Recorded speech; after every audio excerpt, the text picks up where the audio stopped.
내시고 이걸 계기로 이런 어처구니 없는 사고가 안 일어나도록 우리가 기본부터 다시 점검하고 부탁하고요. 소방 공무원들 벌 절대 주지 마십시오. 네. 인사이용 절대 시키지 마십시오. 네. 실전 공무원 마찬가지입니다. 네. 이런 게 큰 자산입니다. 한 번 경험을 했지 않습니까? 그러면 두 번 다시 이런 공부를 할 수가 없습니다. 그러면 징계 제발 하지 마십시오. 그러면 내가 징계를 안 받았기는 그 사람은 얼마나 미안하겠습니까? 목숨 걸고 일할 겁니다. 앞으로 제발 그렇게 좀 부탁하겠습니다. 감사합니다.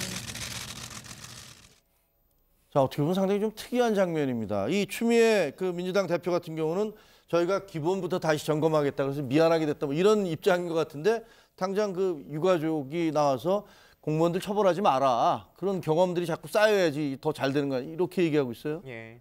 뭐 책임을 져야 될 부분에 대해서는 분명히 책임을 져야겠죠. 근데 다만 저 유가족의 말도 일면은 일리가 있는 것 같습니다. 그러니까 공무원들이 잦은 인사이동이라고 하는 건 항상 문제 삼지 않습니까? 네. 근데 특히나 이제 이런 경우처럼 특별한 일이 있었고 그 경험이 있었을 때 앞으로에 대한 대비라든가 아니면 본인이 미안한 마음을 담고 앞으로 이제 준비하는 일들이 훨씬 더 잘할 수 있다라는 생각들을 하기 때문에 제도적으로 잘못된 부분, 그리고 법적으로 해결해야 될 부분들, 그리고 관리 감독에 있어서 잘못했던 부분에 대해서는 엄격한 책임을 묻고 일선 공무원들은 그 일을 꾸준하게 잘 진행할 수 있도록 하는 것, 이것도 중요할 것 같습니다. 예, 어쨌든 소방청이 이번 그 참사와 관련해서 소방 합동조사단을 구성해서 초동 조치와 대응 활동이 제대로 됐느냐 이걸 조사를 한다면서요? 네, 분명하게 원인이 무엇인지 따져볼 필요가 있습니다. 왜냐하면 문제를 확인해야지만 그 문제를 제거하기 위한 차후에 이제 대처 방안들을 마련할 수 있을 텐데요.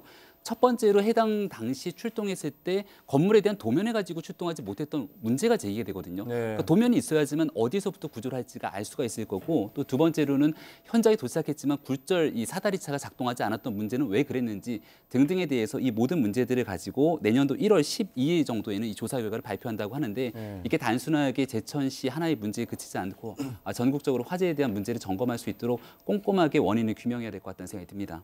그렇군요.